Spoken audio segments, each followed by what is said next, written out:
graduado de la Facultad de Medicina Feinberg de la Universidad de Northwestern y actualmente es profesor de Medicina de la División de Enfermedades Infecciosas de la Universidad de Colorado y jefe de la División de Enfermedades Infecciosas del Centro Médico de Salud de Denver. Las investigaciones del Dr. Weiss se centran en la hepatitis viral, que incluyen la realización de ensayos clínicos con nuevos tratamientos para la hepatitis B, la hepatitis C, la resistencia, retratamiento de los medicamentos contra la hepatitis C y el tratamiento de la hepatitis viral en el contexto de pacientes coinfectados con el virus el VIH y en las poblaciones desatendidas. Muy buenas tardes, Dr. Weiss. Bienvenido. El micrófono es suyo. Great. Thanks very much for that nice introduction. And before I start, I'd just like to thank the organizing committee, particularly Dr. Andres Henao, for this invitation to speak to you today. And I'm going to share my screen here.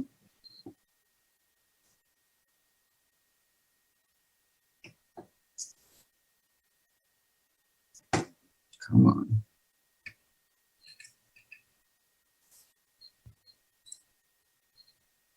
Okay, should be coming up now. Okay, sorry about that. So, get my laser pointer up. Again, thanks for the invitation. I'm going to jump right in.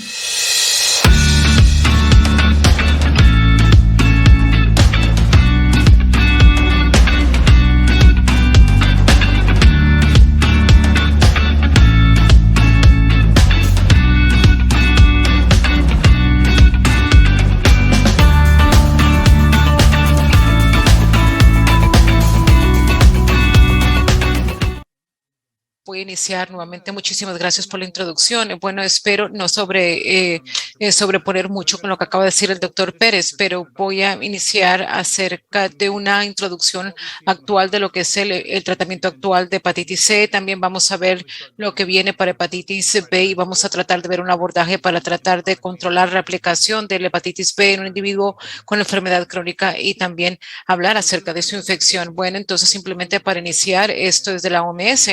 Y aquí, como muchos de ustedes saben, la OMS en el 2017 publicó metas para la eliminación de la hepatitis B y C a nivel mundial. Y eso incluye que el 90% de los diagnósticos, 80% tratados. Claro que la hepatitis B sigue siendo una causa principal de mortalidad asociada a causas hepáticas, con más de 900,000 muertes a nivel mundial, ¿no? Por hepatitis B crónica, y la mayoría de los pacientes fallecen por cirrosis o cáncer hepático. En este lado es lo que nosotros llamamos la cascada del tratamiento. Entonces, que también nos está yendo tanto diagnosticando personas con hepatitis B, y ustedes pueden ver aquí que solamente el 10% se consideran diagnosticados, ¿no? De aquellos que están infectados de manera crónica a nivel mundial. Así que hay mucho trabajo que hacer en términos de pruebas a nivel mundial, y además de eso, el poder tratar a las personas con hepatitis B crónica y permitirles que obtengan la supresión viral. La verdad, en este momento sigue menos del 5% están en una terapia efectiva, ¿no? Y tienen la supresión viral. Si nosotros vemos rápidamente Colombia, esto fue un estudio que hizo en 5 estudios con 4,000 personas, casi hasta el 2010, viendo que una prevalencia leve a baja en el antígeno de hepatitis A, la positividad, lo cual sería consistente con más que todo hepatitis B crónica, ¿no? Que genera más de 1,000,000 personas estimados en Colombia con hepatitis B crónica.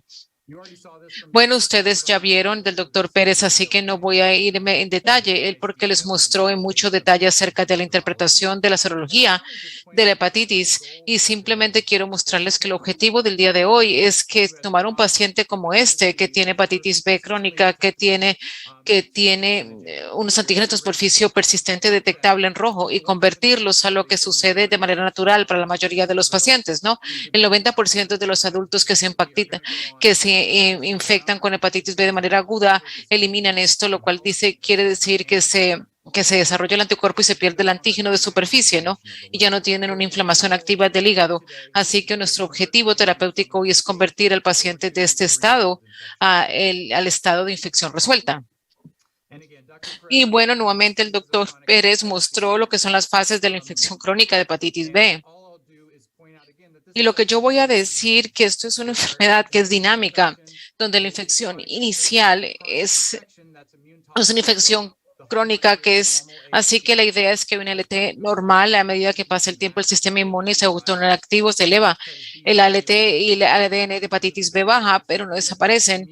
Y esto es como una hepatitis crónica activa B, lo que generalmente pensamos que es una hepatitis B crónica. Y desde esta fase los pacientes pueden ir hepatitis B crónica inactiva. Ahora se llama hepatitis B inactivo, pero no hepatitis y ahora no tiene unas transaminasas normales. Pero simplemente quiero resaltar que esto es un estado dinámico. Los pacientes pueden ir de atrás hacia adelante en esta etapa. Y después de una infección, después de la infección larga se pierde el IgG debido a las mutaciones que generan, así que el antígeno ella no se produce y por tanto aquí vemos donde hay una infección crónica de hepatitis B y estos son estados dinámicos, ¿no? Una tasa baja tiene una infección resuelta que es la pérdida del antígeno de superficie y aparecen los anticuerpos de superficie. Pienso que un concepto que nos lleva al tratamiento es poder darnos cuenta es el impacto tan profundo de la carga viral de hepatitis B y la progresión a cirrosis, ¿no? O el avance en la cirrosis. Esto fue un estudio de hace 15 años, pero pienso que lo resalta muy bien. Esta se descompone ciertamente en log 6, 5, 4 y 3, 2 del ADN de hepatitis B en suero en pacientes y pueden ver que entre más alta es la carga viral, más rápido es la progresión a la cirrosis. Por eso una de las primeras etapas de nuestro tratamiento actual es la supresión de la carga viral de la hepatitis B. Si suprimimos la carga viral de hepatitis B, podemos hacer más lento o incluso reversar la enfermedad hepática que ya puede estar prevalente en un paciente. Nuevamente, ustedes ya escucharon por parte del doctor Pérez, pero simplemente quiero decirles cuáles son los objetivos de lo que yo llamo la terapia actual de hepatitis B, ¿no? Se pueden dividir en serológico, así que primero vemos pacientes que son antígenos y es la pérdida del antígeno B, la apariencia del anticuerpo, la cual sucede en el 20 a 30% de las veces con las terapias de interferón, menos que todo con terapias de nucleótidos y luego el santo grial de la eliminación serológica es la pérdida del antígeno en superficie y la aparición del anticuerpo. Esto es lo que uno llamaría una cura funcional de la hepatitis B. También hay criterios de valoración virológicos que es la supresión del ADN con la terapia. Durante los primeros 3 meses podemos ver un declive en el log y la idea es poder tener un ADN de hepatitis B no detectable. Si nos hacemos cargo del criterio de valoración virológico, lo que podemos ver a nivel clínico en el paciente es una mejora histológica y bioquímica, más que todo para ver la normalización de la ALT durante el tratamiento. Así que virológico es en lo que nos enfocamos y nos hacemos cargo del control virológico del virus y con más frecuencia si vemos una respuesta bioquímica y en la mayoría de los pacientes también podemos ver una respuesta serológica duradera, pero esto es la brecha donde esperamos que las nuevas terapias vienen e incrementen las tasas de respuesta serológica o de cura funcional de los pacientes. Nuevamente, ustedes ya vieron esto y simplemente esto lo puse en una tabla, pero ustedes ya lo vieron por el doctor Pérez, él resaltó lo que son las guías ISOL. Yo también incluyo ahí las guías de ASLD, que es la Asociación Americana para el Estudio de Enfermedades Hepáticas, las guías de Asia-Pacífico y también hay un grupo de la Asociación Gastrológica Americana que tiene sus propias guías. Nuevamente, ustedes ya escucharon estos criterios basados en el antígeno y el antígeno negativo positivo con diferentes umbrales para ALT y ADN. Pero lo que yo diría es que en general el campo se está moviendo hacia que cada vez haya un tratamiento más agresivo de la hepatitis B crónica. Si yo hago una analogía, yo haría una analogía para lo que es la terapia del VIH, donde durante lo largo de los años hemos podido darnos cuenta que una replicación viral no revisada tiende a en un huésped tiende a no ser bueno. Entre vemos en la hepatitis B crónico debemos ser más agresivos acerca de suprimir más personas que tienen infección de hepatitis B crónica. Y aquí es donde podemos ver la mayoría de las guías.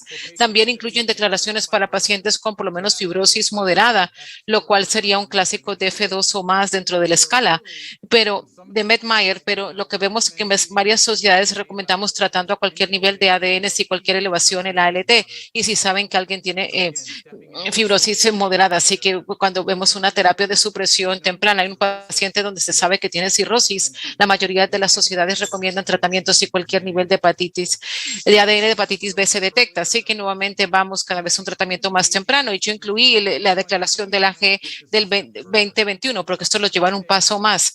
Ellos dicen que sin importar el estado del antígeno y sin importar el estado de la fibrosis, si tenemos a alguien con ALT anormal, y yo simplemente quiero recordarles que para los hombres se consideran 35 y para mujeres sería 25, así que generalmente no son las normas en su laboratorio, pero lo que se reportan, esos son puntos de corte más bajos, así que usted tiene elevación de ALT y un ADN por encima de 2000, ellos recomiendan considerar el inicio de tratamiento. Es una recomendación fuerte, incluso considerarlo en alguien que tenga una ALT normal, pero un ADN de hepatitis por encima de 2000. Parte de la justificación es que nos hemos visto que con la replicación de hepatitis B, cada vez hay más integración del ADN de hepatitis B dentro del cromosoma anfitrión y con el tiempo del huésped. Y aquí podemos ver que entre más puntos de entrada hay, más se puede terminar con efectos como el desarrollo de un carcinoma, incluso en la ausencia de la cirrosis. Bueno, entonces, ¿qué terapia escoger? Nuevamente ya escucharon lo que son las descripciones generales por parte del doctor Pérez. Simplemente quiero decir que sí hay una función para el interferón o para la terapia con interferón, es una función limitada, pero la interacción de la terapia de interferón es que es un curso de 48 semanas, es finito, pero con eso se puede obtener mayores tasas de respuesta inmune y por lo menos el potencial para poder inducir una respuesta sostenida a la terapia. La limitación de la mayoría de los análogos es que en general es una terapia prolongada y a veces puede ser indefinida. Es un paciente que el paciente tiene por el resto de sus vidas o por lo menos años. Si tenemos un paciente que es joven, que no tiene cirrosis y tiene hepatitis B con genotipos A o B, este es el subgrupo donde por lo menos se debe considerar el interferón. Ahora, el problema con el interferón es que tiene muchos efectos colaterales y a los pacientes no les gusta tomarlo y eso puede ser algo que los desmotiva, pero tiene un rol limitado aún. Ya escucharon acerca de los análogos. Yo quiero tomar unas diapositivas para resaltar un poquito los datos que nos cuentan cuáles son las diferencias entre estos medicamentos. En general, yo simplemente he visto los puntos amplios. El TAF, que siendo muy potente, muy tolerante, con un mejor, y la idea es que es costoso, el TAF y no está disponible y no es genérico en la mayoría de los sitios, pero es potente y muy bien tolerado. Si vemos el TDF 300 miligramos, es muy potente, sí está disponible como un genérico, por tanto es menos costoso. El problema es que sí tiene toxicidad ósea y renal, les va a mostrar datos. Y finalmente el Takebir, que es el primero análogo nucleótido de primera línea, tiene diferentes dosis dependiendo si el paciente ha experimentado TTC, también es potente, pero yo pienso que es menos potente que estas dos opciones. Es muy bien tolerado, es genérico, así que es asequible, pero hay posible generar resistencia con este medicamento. Entonces, bueno, para mostrarles algunos de los estudios para resaltar las diferencias, estos son datos de 96 semanas de un ensayo randomizado de TAF versus tenofovir TDF en hepatitis B crónica. Lo que ustedes pueden ver es que las tasas de supresión de ADN por debajo de 29 IU por mil son exactamente las mismas. Para 25 miligramos de TAF para versus 13 miligramos de TF, vemos que no hay diferencias en el antígeno positivo o negativo en los pacientes. Aquí podemos ver que los pacientes negativos tienden a suprimir un nivel más leve porque empiezan con una carga viral menor. Pero lo que pueden ver es que cuando llevamos hasta 25-30% de los pacientes con antígeno positivo no van a tener una supresión por debajo de 25 copias con 96 semanas de tratamiento. O los pacientes con antígeno B negativo van a tener un 10% que tiene una supresión durante las primeras 96 semanas. Pero aquí lo vemos, es una diferencia significativa, es que la normalización de ALT se dio mucho más rápido en el grupo TAF que en el grupo de TDF. Ahora, yo pienso que ¿por qué ese fenómeno se ve? No es claro. Lo que sí puede ser que a pesar de que se ve como una potencia equivalente o por ejemplo por debajo de los límites de detección, el TAF en aquellos que puede inducir una mayor supresión de HBV y puede generar esta diferencia en la normalización de ALT, no es claro, pero si vemos los pacientes más tiempo, esta diferencia tiende a desaparecer y yo no estoy seguro que tenga una significancia clínica.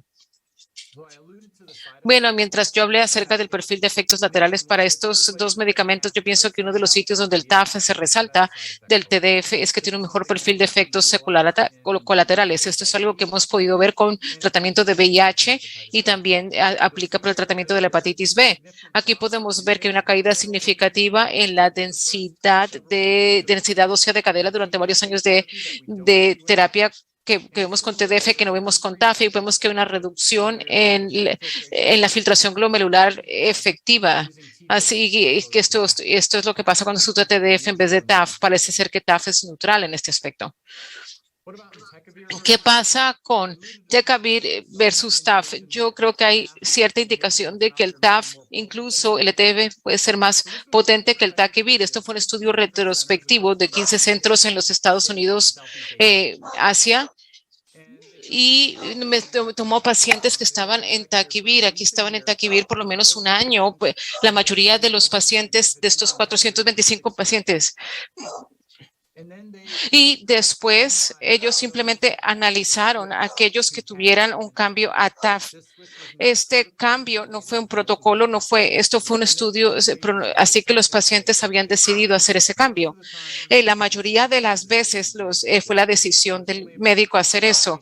Había cientos casos donde pudieron hacer este cambio porque no había una supresión o porque había preocupaciones con la resistencia con el Takivir.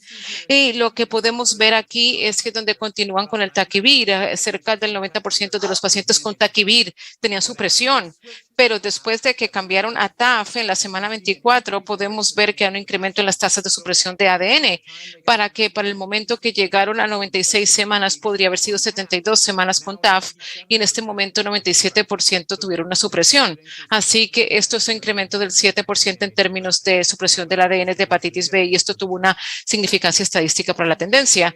También podemos ver la normalización de ALT. Vemos que el 80% tuvieron una ALT de su Takivir, nuevamente un promedio de 6 años. En el momento en que se hizo el cambio, la semana 24 con TAF, como vemos acá, podemos ver que hay un incremento en las tasas de normalización de ALT que fue de 80% al 85% después de 72 semanas en TAF y 92 semanas del estudio. Esto no fue una tendencia estadísticamente significativa, aunque las cifras sí subieron. Ahora, los motivos por esto, nuevamente, es que puede ser mejorar la supresión de ADN, pero esto fue un estudio retrospectivo y no es ciego, y ciertamente podemos ver que hay una historia que se sabe cuando los pacientes cambian, tienden a tener más adherencia al tratamiento después del cambio, así que no sabemos que que TAF sea más potente. Yo pienso que los datos sugieren que esto sea el caso, pero puede haber un componente de simplemente mejor adherencia con el paciente una vez saben que están cambiando, ¿no? Entonces, bueno, la última consideración que quiero hablar con las terapias actuales es la resistencia con Takivir. Entonces, lo que pueden ver es que es un seguimiento a 6 años con pacientes con Takivir. Aquí podemos ver una cohorte sin uso previo de nucleótidos, pacientes que no habían sido expuestos a 3-TC o a limivudina antes de iniciar el tratamiento con Takivir. Y lo que pueden ver es que hay muy bajas tasas de desarrollo de resistencia a lo largo de 6 años, menos del 2%, casi 1%. Por tanto, esto es una evidencia de una alta barrera de resistencia para Takivir en pacientes sin uso previo de nucleótidos.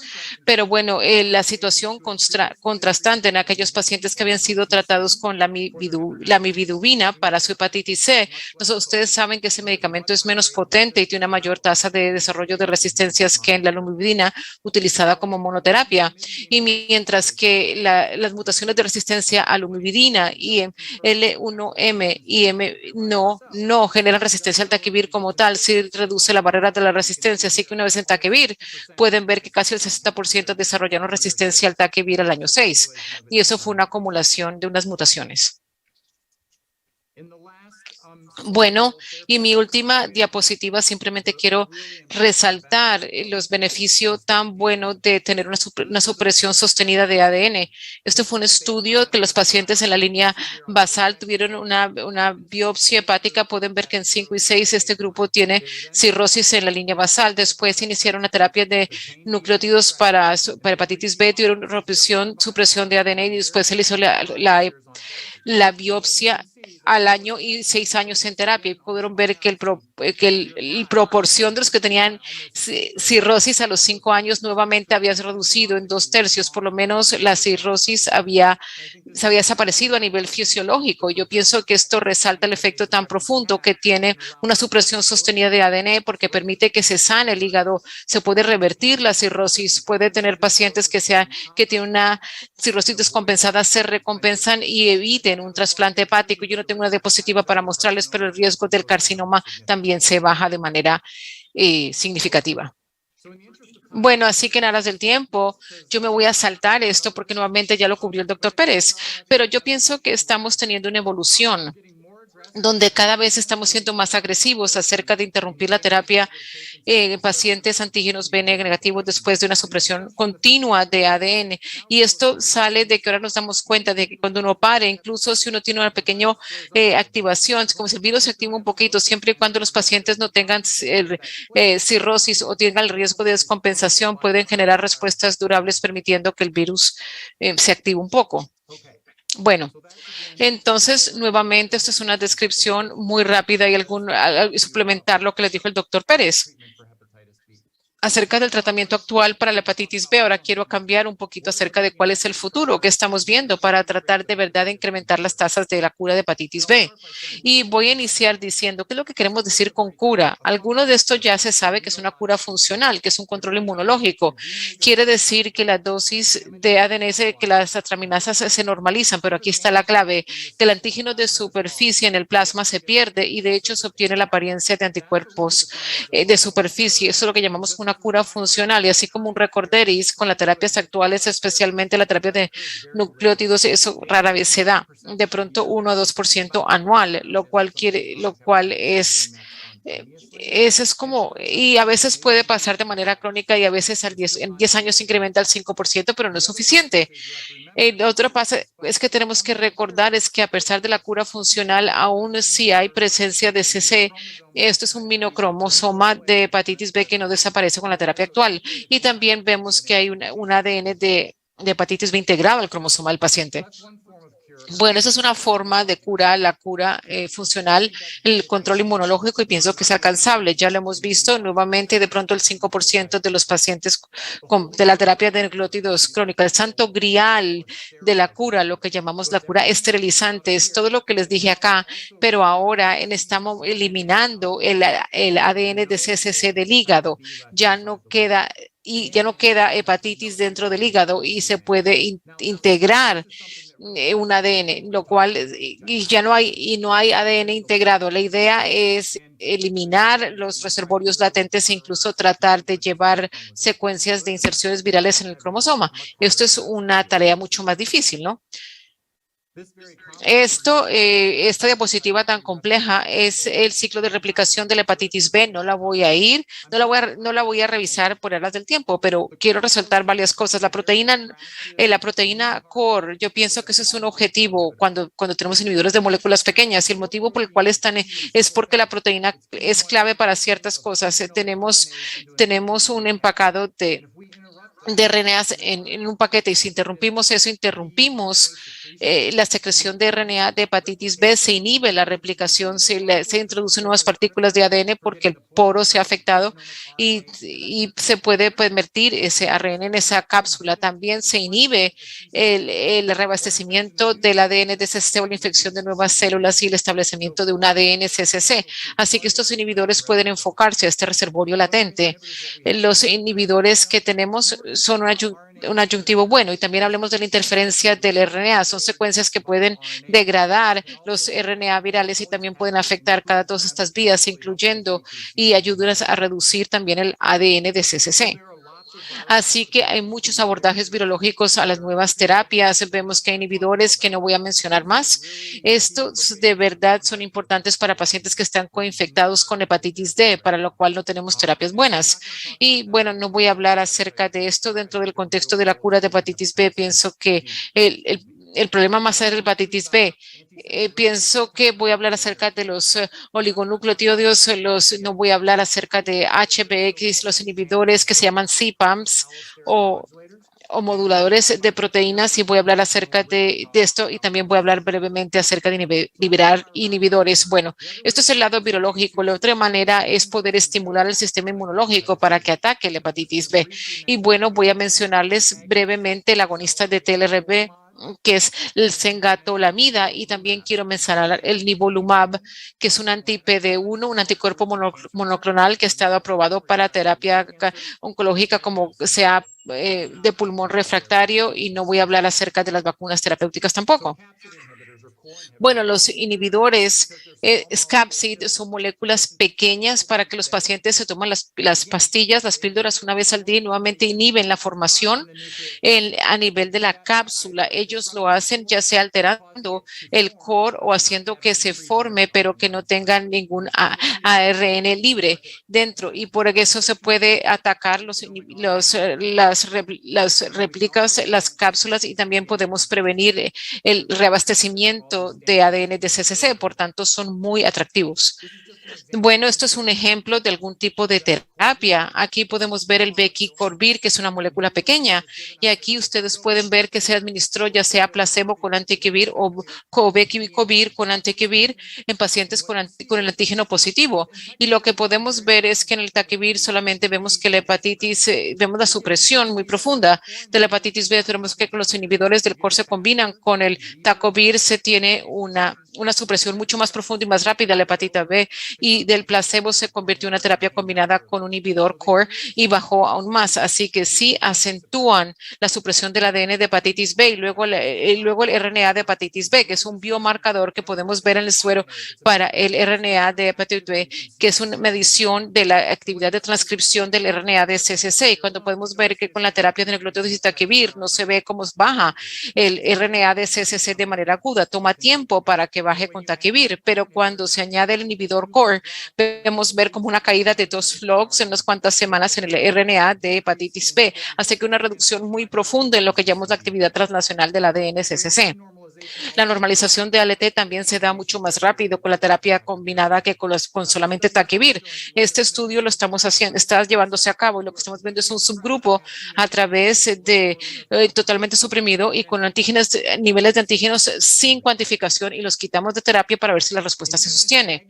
Bueno, en pacientes EAG negativos hay menos señal, pero lo quiero decir que cuando se añade el inhibidor core se ve una reducción más marcada en el antígeno core, en el suero y en el antígeno, y se ve un incremento en el antígeno de superficie, lo cual quiere decir que cuando se añade el inhibidor core se está afectando el RNA la traducción y también la actividad de la traducción por parte del ADN de CCC. Otro inhibidor es el GNG, que también es un modulador de la proteína CPAM, y les quiero mostrar también resultados muy similares. Cuando se añaden con un nucleótido como el entacavir, podemos ver una supresión de ADN de hepatitis C mucho más marcada, y en pacientes con antígeno negativo no se ve tanta diferencia porque la carga viral es menor. Y también podemos ver que el RNA de la hepatitis B baja rápidamente, sugiriendo que este inhibidor del core también afecta la transcripción. ¿Qué pasa con el silenciamiento o el targeting del RNA? Bueno, esto es dos maneras. Hay secuencias complementarias de RNA. A la hepatitis B se meten dentro de las células, se enlazan y generan su degradación. Esto se hace a través de un oligonucleotídeo que de hecho activa la degradación del RNA en el citoplasma, o también puede ser un mecanismo de silenciamiento de RNA y también una interferencia del RNA donde se degrada a través de un complejo de dos hebras de RNA. Bueno, estas terapias son muy buenas porque reduce el antígeno de superficie de manera muy marcada. Aquí podemos ver el antígeno de superficie como baja en 2 logs después de una subinyección de este inhibidor de RNA, y esto es una de las limitaciones para esta clase, es que en este momento son inyecciones. Y bueno, quiero mostrarles aquí un ejemplo de la respuesta en este paciente. Se le fue dado inyecciones, esa fue la única terapia subcutánea. Aquí podemos ver cómo bajó el antígeno. Aquí podemos ver que hay una respuesta inmune que se activa cuando desaparece el inmune, se despierta el sistema inmune y se acaba el agotamiento y se incrementa el ALT, y podemos ver como una supresión de y se pudo quitar cualquier terapia. Después regresó el antígeno, pero parece ser que hubo una recaída, pero esto es el poder y potencia de este tipo de terapias que nos puede llevar a que alguien llegue a una cura funcional de hepatitis B. Y bueno, podemos pensar acerca de combinar todos estos nodos de acción. Esto es un estudio de una terapia triple viendo un SIA Vemos un inhibidor core, una interferencia y también un nucleótido, y podemos ver que una reducción en el antígeno de superficie cae el ADN hasta que el punto que muchos pacientes mantienen el antígeno, mantienen una pérdida de RNA y DNA incluso sin terapia. Aquí vamos a ver que los únicos pacientes que han tenido recaídas después del seguimiento eran aquellos que tenían mayores cargas virales de hepatitis B. Necesitamos mayores seguimientos para ver si hay respuestas durables a esta terapia triple. Bueno, inmunomodulatorio, yo ya mencioné un poquito que tenemos un monoclonal aprobado para melanoma, para cáncer de células pequeñas, ¿no? Anti-PD1, reverse el agotamiento inmune, y esto es simplemente otro ejemplo dramático de inyección, de infusión de nivolumab que incrementa el antígeno, una pérdida del antígeno de superficie muy marcada, así como los abordajes previos. Podemos ver que el paciente recibe el nivolumab, el antígeno de superficie se baja, se tiene un incremento de ALT porque se despierta el sistema inmune, y podemos ver que una respuesta durable. Este paciente, de hecho, se curó después de solamente una infusión de nivolumab con con cero conversión y una cura funcional de la hepatitis B después de una inyección única.